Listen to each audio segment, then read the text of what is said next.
Jacksonville Regional Airport, Saturday, 4:17 p.m. The suitcase hit the floor before she did.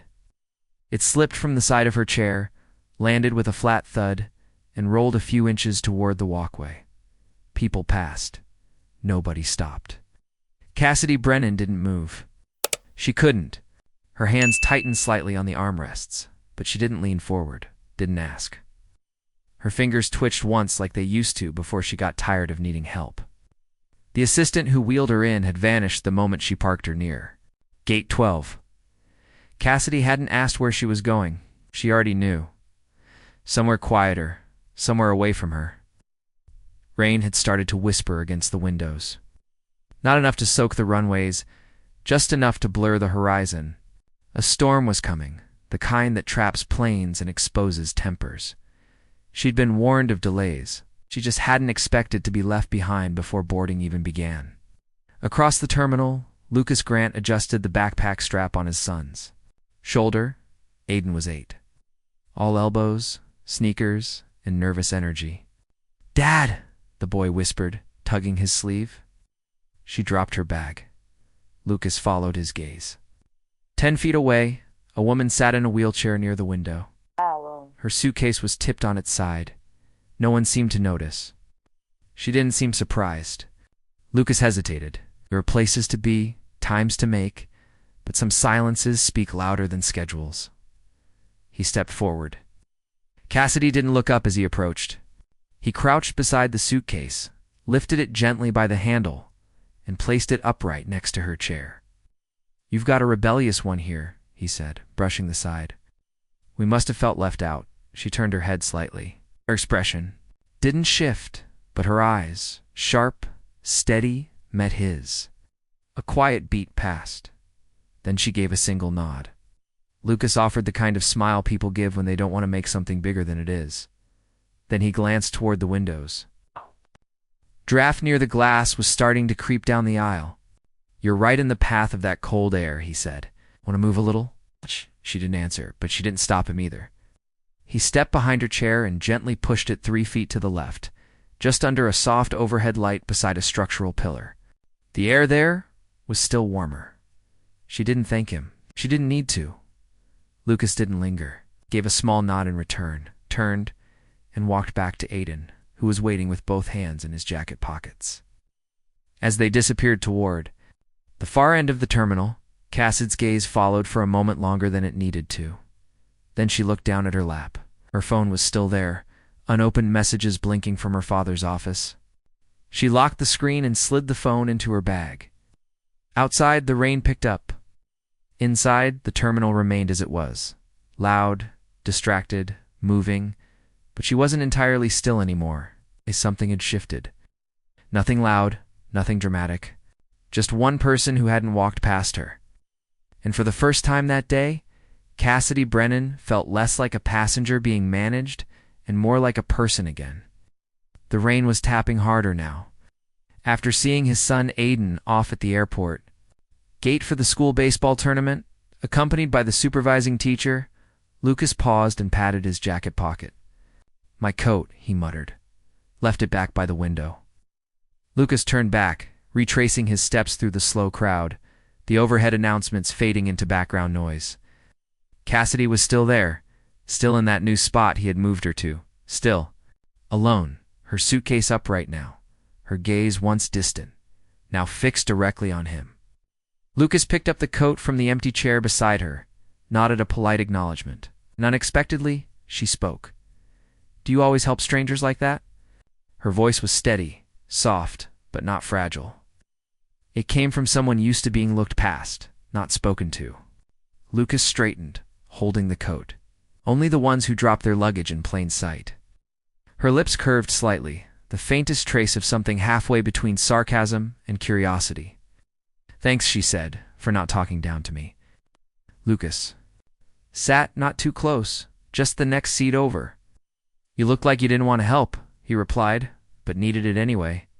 Cassidy glanced toward the windows. "That's most days, actually." Paused then. "Your son?" she asked. Lucas nodded. 8 and 8 going on 80. You raising him alone?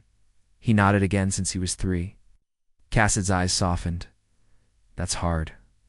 That's hard. Lucas shrugged. Some days, other days, it's the reason I keep moving. Ow. At him as if searching for something under that quiet calm. You ever get tired of pretending you've got it handled? He met her eyes, then exhaled. Every night, a silence settled, but not uncomfortable this time.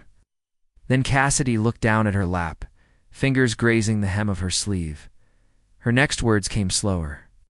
My fiancé left 3 days after my accident, she said. Told me he couldn't imagine a life where we couldn't hike again. Said he'd always remember who I used to be.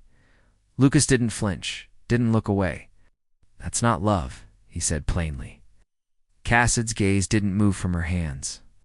I used to think I could fix it all by being better. More positive, more agreeable. Now she finally looked up. Now I'm just tired of performing. The light above them buzzed faintly.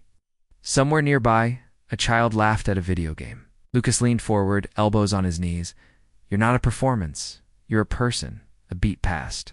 Cassidy blinked, then let out the quietest laugh. Not because it was funny, but because no one had said something that plain to her in years. My father doesn't see it that way. Lucas turned. He? The one who left you here? Cassidy didn't answer directly. She pulled her phone from the side pocket of her bag, tapped once, then held the screen toward him. A message glowed. Media might be present at the gate. Sit straight. Look engaged. Do not cry. Lucas stared at it, then looked up. They just need you to look okay, not actually be okay. Cassidy exhaled sharply. Something in her face cracked. Broken, but letting light in. Her voice dropped to a whisper. I didn't even realize how much that hurt until you said it out loud. For a moment, neither of them said anything. The hum of the airport returned louder than before, and Cassid's eyes welled. Not dramatic, not messy, just real. Lucas didn't reach out, didn't offer a tissue. He just stayed seated, silent, solid. And for the first time in what felt like forever, Cassidy didn't wipe her tears away like a shameful thing. She let them fall.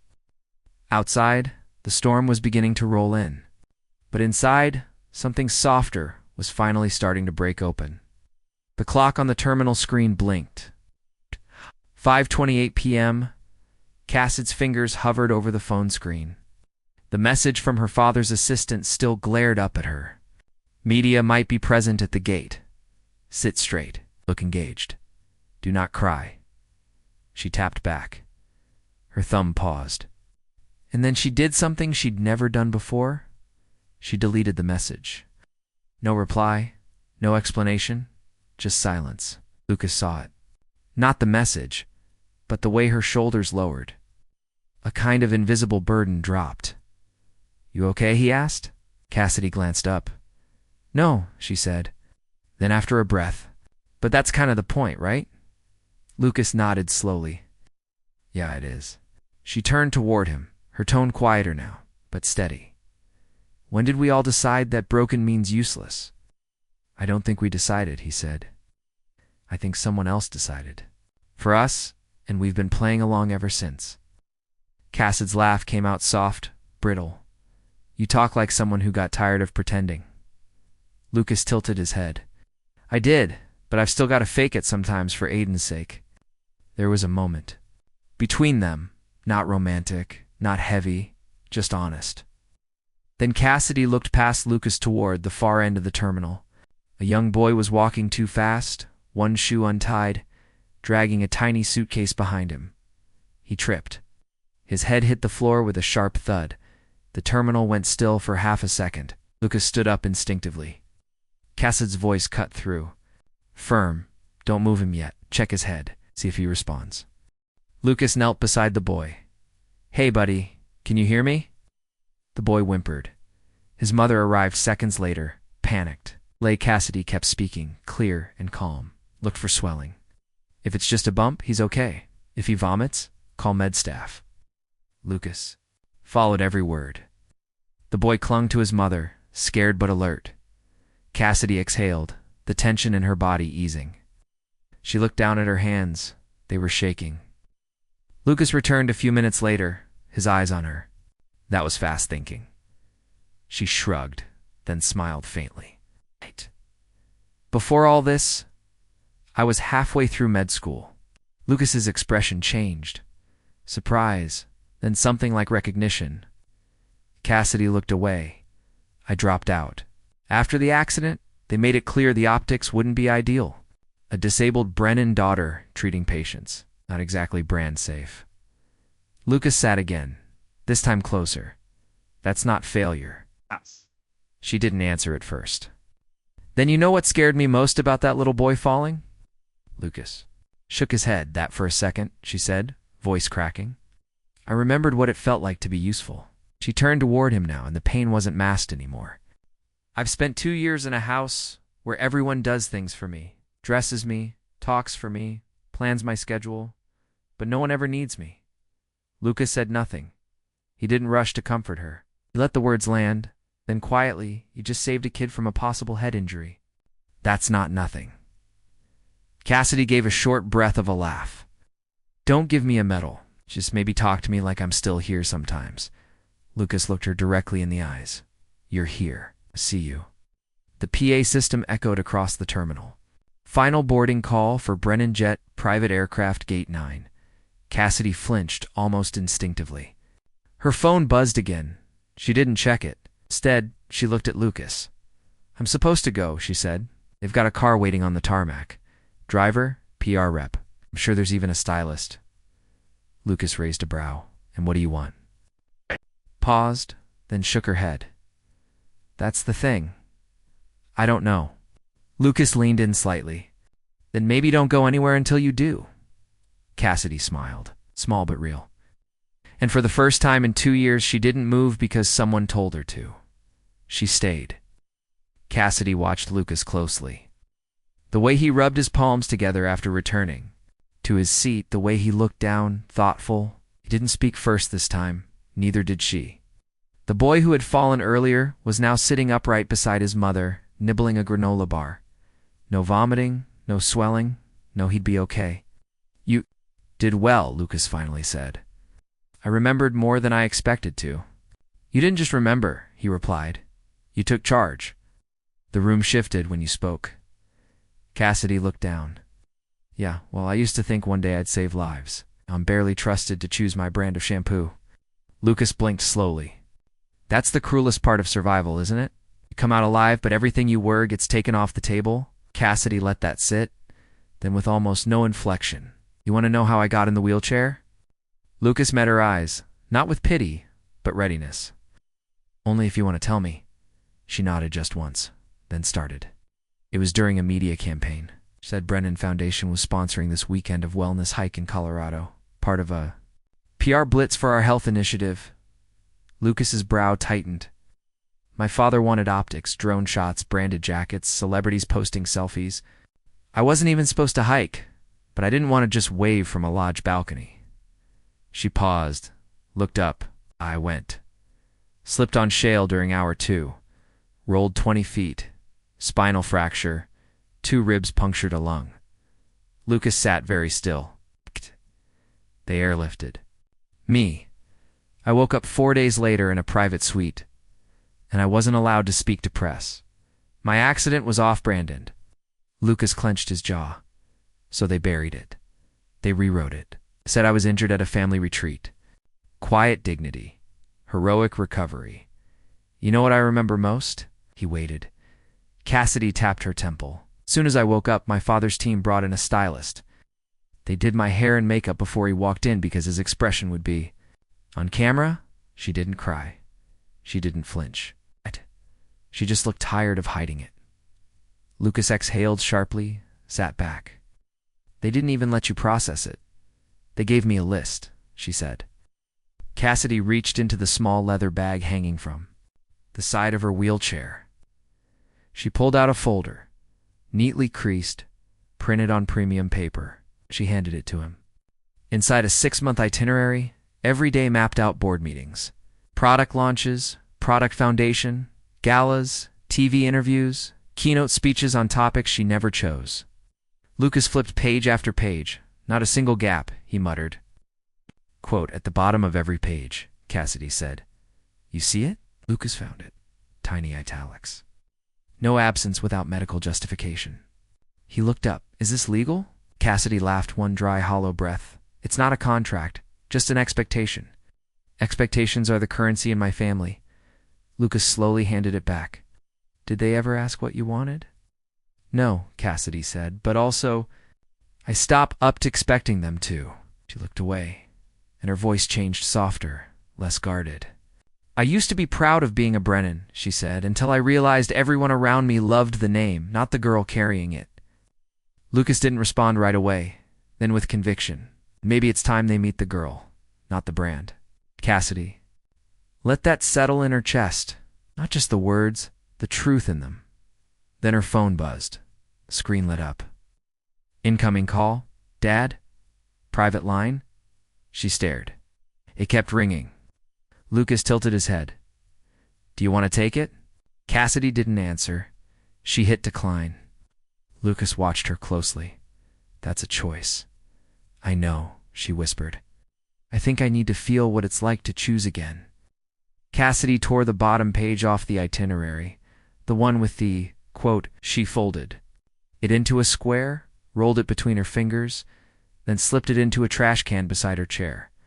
It wasn't loud, it wasn't dramatic, but it was the first page she'd ever thrown away that had her father's name on it. It wasn't the last. Cassidy sat quietly, one hand resting on the wheel of her chair, the other fidgeting with a paper coffee. Cup sleeve she hadn't even noticed she'd taken. Lucas leaned back slightly, watching her without pressure, not as a fixer, not as a savior, just present. After a long moment, Cassidy looked up at him.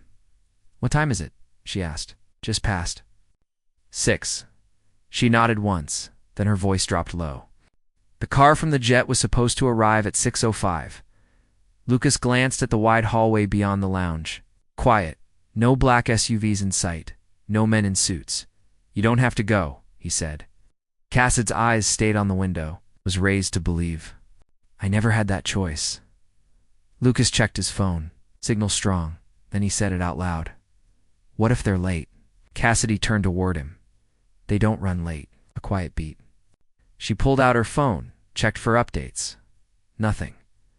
She looked confused. Flicker of something close to worry or hope passed through her face. Lucas leaned forward. "You think they're watching us?" "Probably." Her tone wasn't paranoid. It was practiced. Lucas let that hang, then said, "Then let them see you not waiting." Cassidy blinked, and in that small pause, that breath, a decision started forming. Cassidy pulled up a chat thread with her father's assistant. Message typed, but not. Sent. "I'm still at the lounge. No car, no call. I assume plans changed?" She hovered over the send button, then hit backspace slowly, letter by letter. Lucas watched her thumb hesitate above the screen. "You know," he said, "you don't owe them an explanation." "I know," she replied, then locked the phone. Didn't put it away, just set it on the armrest, screen down. "I don't think they forgot me," she added. "I think they're testing me, seeing if I panic, if I'll break script." Lucas let out a slow breath.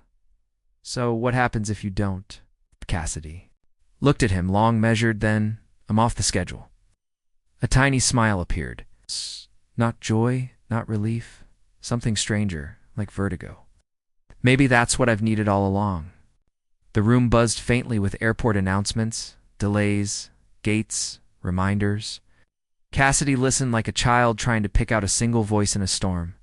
She glanced at the screen again. Still no call, no new message, no car, and then a soft knock. They turned. It wasn't a security guard, not a chauffeur, just a young airport employee. "Khaki uniform, clipboard, headset?" "Miss Brennan?" the woman asked, polite but unsure. Cassidy sat up straighter. "Yes. Someone called ahead. Said you might need a quiet escort to the gate or to the curb. I was told to assist you wherever you decide to go." Cassidy froze. "They didn't say where I was going?" The woman shook her head. "No, just to be ready to walk with you if you asked." Cassidy blinked. Lucas watched the shift happen. Not dramatic, not loud, but real. For once, someone wasn't telling her, they were asking. And for the first time, Cassidy Brennan didn't have to answer with a performance.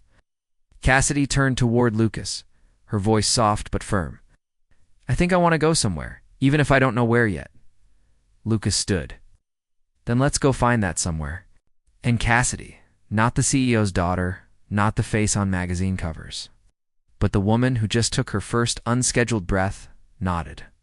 Just once, like it was hers to give. Lucas pushed Cassidy's wheelchair slowly down a narrow corridor behind. Gate B, it wasn't glamorous. Fluorescent lights flickered above beige tiles, but it wasn't on the schedule, and that made it perfect. Cassidy glanced behind once, just once, as the gate to the private jet remained closed. The airport assistant who was assigned to escort her lingered by the lounge entrance confused, heads up buzzing, uncertain if she should report what had just happened. Cassidy murmured, They'll notice I didn't show up, then they'll check my GPS. Lucas replied, calm and grounded. So let's turn it off. They reached a part of the terminal reserved for staff, a break area with mismatched chairs, vending machines, and a view of the runway through tinted glass. Nobody looked twice at them, no, she said, quiet but firm. I'm tired of being paid for by people who want something back. She opened her phone, thumbed through accounts. Most were corporate cards, all frozen it seemed. Then the personal one. She hadn't used it in months. Balance $13.71. Just enough, she paid. The scanner beeped. The sandwiches were hers. The girl, behind the counter, handed over the bag, then unexpectedly whispered, You look happier in person. Cassidy blinked. Sorry, I've seen you before. Press stuff on the internet. You looked frozen. Now you look like someone real. Cassidy didn't know how to respond. Lucas did. She is. They found an empty bench in a quiet hall near Gate C-14. Half lit, half forgotten. No press, no entourage, just tile floor, vending lights, and the crinkle of sandwich wrappers. Cassidy took a bite, closed her eyes. God, this is awful, she said, chewing. Lucas smiled. Yeah, it's terrible. But it's mine, she added. I picked it. I bought it. I reached for it. She looked at him. You ever think freedom would come with mustard stains? Lucas shrugged. All the best things do. Then a long pause. Cassidy swallowed hard. There was a slight tremor in her voice now, not from weakness, but from truth. You know what hurts the most? She said, not the accident, not even the silence afterward. Lucas waited. It's that, for 2 years I let them convince me I was less useful, less desirable, less human. She tapped her chest once lightly. I still hear their voices when I close my eyes. Lucas didn't speak. Instead, he reached into his jacket, pulled out a folded photograph, worn, creased. He passed it to her. It was of a woman, young, strong, holding a toddler on her shoulders. Her smile was wild, real. Kana, he said. My wife's gone 3 years now. Cassidy traced the edge of the picture. She looks free. She was. Lucas replied. And she'd be furious if I let Aiden grow up thinking strength only looked like what the world applauds. Cassidy blinked, then looked away. What's that look? He asked. I think I'm afraid, she said. Of what? She turned back to him. Of liking you. Because I don't have space in my life for another thing to lose? He nodded slowly, thoughtfully. Then, don't make space, he said. They sat. Cassidy sat quietly while Lucas bought 2 black coffees from the machine. His hands practiced. She took hers and held it for a beat before asking, Do you ever wonder what it would feel like to not be expected by anyone? Lucas didn't rush his answer. I used to hate that feeling. After Anna died, I felt invisible. I'd walk Aiden through stores and no one would make eye contact. I wasn't expected, he paused. But after a while I realized that gave me freedom. Cassidy looked down. I wouldn't even know what to do with it. Lucas smiled. And maybe today is a good day to figure it out. Outside, rain began to fall in a soft mist over the tarmac. Cassidy stirred her coffee with the wooden stir, silent. Then she looked up. and said, "If I leave this airport, it'll be the first time I go somewhere not chosen for me." Lucas nodded. "You want to test it?" Just then a black town car pulled up beyond the staff doors. Not the jet escort, something else. Cassidy froze. "Might be for me?" Lucas turned to her. "You sure?" "No," she said, "and that's the part that scares me." But instead of waiting to find out, Cassidy made her choice. She turned her chair slightly, away from the car, away from the line of sight. Her voice didn't tremble when she said, "Let's go the other way." As the black car idled by the curb, its headlights cutting through mist, no one came to meet it. The driver checked his tablet. Name, Cassidy Brennan. Time 6:15. Location, Gate B Lounge. Status, no show. Meanwhile, down the staff corridor, Cassidy and Lucas moved quietly toward an exit meant for janitors and food delivery trucks. No cameras, no handlers, no headlines. Just footsteps, wheels, and a breath that belonged to her. Lucas pushed the wheelchair gently as they turned down a quieter hallway, staff-only corridor leading to a small break room with a vending machine and a self-service coffee pot. No one paid attention to them here. No flash bulbs, no branded signage. Just the hum of overhead lights and the faint aroma of overbrewed coffee. Cassidy glanced up, her voice low but steady. "Do they know who I am here?" Lucas shook his head. "Doubt it. I barely knew who you were until an hour ago." She gave a half smile. "I like it better that way." He moved toward the counter. "You want something?" She looked at the vending machine, then at the stained coffee pot on the warmer. "I want bad coffee, like the kind that burns your tongue and leaves a bitter aftertaste." Lucas laughed under his breath. "That's oddly specific. It's all I used to drink in college," she said. Before everything got scheduled, he poured 2 paper cups, handed her one. She wrapped her fingers around it carefully, as if relearning the shape of something ordinary. They sat in silence for a beat, not the kind that weighed heavy, the kind that waited patiently. Cassidy pulled out her phone. The screen was glowing with a single notification from Brennan Sr.'s subject. Disappointment message. "We've made enough of a scene. Get back on the plane before it becomes irreparable." She stared at it. The words weren't new.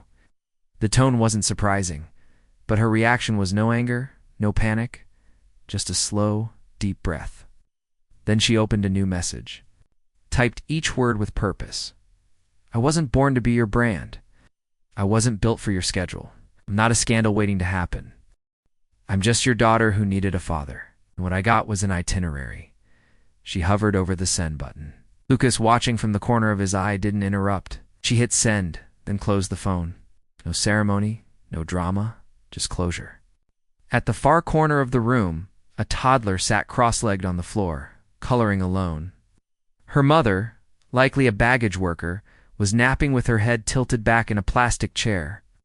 The child had no crayons, just a broken green pencil. Cassidy rolled over slowly. "Hi," she said softly.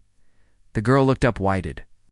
Cassidy reached into her tote bag, a real one. It's not the branded designer one from earlier, and pulled out a tiny pencil pouch. It jingled faintly. She hadn't used it in years. Inside were colored pencils, real ones, soft and smudged from use. She handed it over. The girl beamed, grabbing a yellow pencil like it was gold. Lucas looked over. "You always carry colored pencils?" Cassidy smiled. "I used to sketch before all of this." She turned slightly in her chair facing him. "I thought. Forgot how to just be somewhere without it meaning something." He didn't say anything clever, just lifted his cup to being somewhere. They clinketed their paper cups. The sound was small, but it meant everything. Lucas leaned back, looking at her. This woman who just an hour ago had been a stranger in a world of controlled impressions. So he asked, "What's the plan after this cup of coffee?" Cassidy didn't answer right away. She looked out through the narrow windows, slipped behind him at the tarmac. The clouds, the planes taking off to places she no longer felt obligated to follow.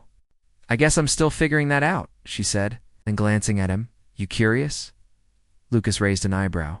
"Very." Cassidy tilted her head. "Then, let's see where this hallway goes." He stood, reached for the handles of her chair again, but she stopped him, not with words, but by gripping the wheels herself. I'll push, she said quietly. At least for the first few feet. He didn't insist. He just walked beside her. Same level, same pace, same direction. The low hum of refrigeration units, the clang of a microwave door closing somewhere nearby, smells of reheated soup, old plastic, and cinnamon rolls, trying their best to feel warm. Cassidy wheeled herself beside the sandwich fridge, her eyes fixed on a turkey and cheddar melt behind the glass. As she hesitated, Lucas stood just behind her, but this time didn't move. Her hand hovered, and the fridge door had one of those heavy, industrial latches, firm and just slightly too high for someone seated. He watched her, not judging, not offering, just there. She took a breath, adjusted her posture, and reached up. Her fingers touched the handle, slipped, then tried again. This time she managed to pull it open just enough to grab the sandwich. Her arm trembled slightly as she brought it to her lap. Lucas nodded once. Cassidy let out a soft, almost surprised laugh. That's the first time in 2 years I've managed something like that without a staff shadowing my every breath. He smiled, not proud, just present. You should pick another one, she added. I'm not sharing. They moved to the self-checkout counter. The attendant, a teenage girl with dyed green hair and a faded Space Camp hoodie, barely looked up. Then she did. Her eyes widened just slightly. A blink. Recognition suppressed quickly. She didn't say anything, but Cassidy noticed. The girl scanned the sandwiches. When Lucas reached for his wallet, Cassidy stopped him. I've got this. She tapped her phone to the reader. Error. She frowned. Tried again. Transaction declined. Cassidy paused. Lucas leaned in. I can get it. To sandwiches, one broken fridge door, and the first true stillness neither of them had felt in years. A voice echoed faintly over the intercom. Flight 283 to Boston, now boarding at gate C12. Cassidy didn't flinch. Lucas didn't look. A janitor passed by, pushing a cart humming a tune from an old country song. Cassidy turned to Lucas. There's a spot down the corridor with those reclining massage chairs, the kind you have to put quarters in. Lucas smiled. You want a massage? She tilted her head, mock serious. I want to do absolutely nothing useful, and I want you to do it with me. He stood. Then I guess we're wasting time together. She raised her hand. He gently took the handles of the chair. As they rolled away, the attendant girl from earlier peeked around the corner holding her phone. She didn't take a photo. She just smiled, then disappeared back into the hum of the crowd. Cassidy tilted back in the massage chair, eyes closed, arms resting on her lap.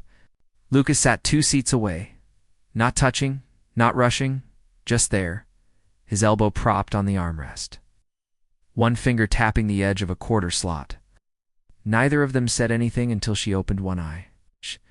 If I ever write a book, she said, I'll dedicate a whole chapter to this chair. He chuckled. That good? That important? Lucas nodded, then asked, not softly, not dramatically, just plainly, what happens when you leave this airport? She paused. I'm not sure. You don't have to be. Silence again. Then she spoke slower this time. I haven't felt like a person in a long time. Not since the accident. Not since the board voted to transition my responsibilities. Not since people started whispering when I rolled past. She turned her head toward him. But today I remembered what it felt like to be seen. Not handled, not admired, just seen. Lucas's voice was steady. You were never invisible. Maybe just misfiled. She smiled. A real one this time. And what about you? She asked. What happens when I leave? I don't know, Lucas said. But I'm not walking the same direction I came from. Cassid's phone lit up. A call from her assistant. She'll let it ring out. Then another. This time a message. Cass, board meeting rescheduled. They're asking about your return. Want me to stall? And she didn't reply. She just stared at it. Lucas looked at her hand, still holding the phone, knuckles white. You don't have to run from who you were, he said. Just don't let it tell you who you're allowed to be, she whispered. They won't understand this. Then don't explain it. Cassidy finally turned the phone off just like that. For the first time, she didn't feel like she had lost control. She had chosen silence. Evening shadows stretched long across the marble. A janitor passed again, the same one from earlier. He gave a small nod to Cassidy, not recognition, but respect. Cassidy leaned forward in the chair, looked at Lucas. "I don't want this to be a chapter," she said. "I want this to be a beginning." He didn't move. "I don't mean fairy tales. I mean dinners that don't require reservations, arguments over nothing, grocery trips, bad TV, all of it." Lucas stood up, walked to her side. "Cassidy," he said quietly, "I don't know what comes next, but if this is the start, then I'm not walking out before the credits roll." She blinked, then nodded. "Then roll them," she said. He reached down, not to shake her hand, not to hold her, but simply to offer his. Cassidy took it. He didn't pull her up. She didn't need lifting. They just walked together slowly with her wheels rolling steady beside his steps. And somewhere between gate C14 and the taxi stand, nothing extraordinary happened except everything had changed. Outside the terminal beneath the warm streetlights of Jacksonville, Cassidy and Lucas stepping out into the night. Just two people who chose to stay when they could have left. No promises, just presence. The crowd had thinned. Most flights had departed. A quiet stillness settled over the terminal like the soft calm after a long storm. It's a kind of stillness that doesn't demand silence, but invites reflection. Cassidy sat still in her wheelchair, phone resting in her lap, the screen still on, showing the last thing she did. Every event, every calendar invite, every required appointment gone, deleted. For the first time in years, her calendar was empty. Lucas stood a few feet away, hands in his coat pockets. His gaze wasn't fixed on her, but somewhere ahead, like someone watching the road form as he walked it. Neither of them rushed the moment because neither of them had to. Finally, Cassidy turned her head toward him. Her voice, when it came, was quiet, grounded. "Sure, Cassidy. I don't know where this goes, but for the first time, I want to find out." Lucas looked at her, and for a moment he didn't smile because this wasn't a moment for a smile. It was a moment for something older, deeper trust. He slowly walked to her, knelt down, not out of drama, but alignment, and took one of her hands gently into his.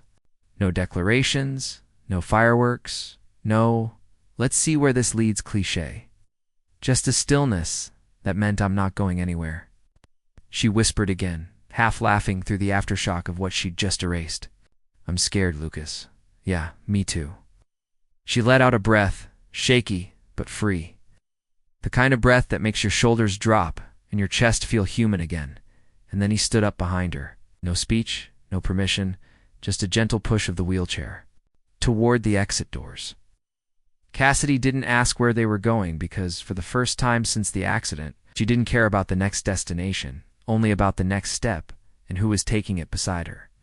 Export curbside sunset bleeding through clouds. The rain had stopped. Not dramatically, just stopped. Pavement still wet, lights still low, but above them, the sky had cracked open. Gold and pink spilling across the clouds like someone finally pulled the curtain on a new day. They moved slowly. Cars passed, people bustled. But in their little orbit, it was quiet. Then she did something unexpected. She reached back and touched his hand. Still on the wheelchair's push handle. He stopped. She tilted her head slightly. "Looked up, Cassidy. Don't push." "Sorry. Did I hurt?" She shook her head. "I want to try it just for a bit. Can we walk side by side?" He paused, then nodded. She placed her hands on the wheels, unsteady at first, jerky. But inch by inch, she rolled forward. Lucas didn't offer help.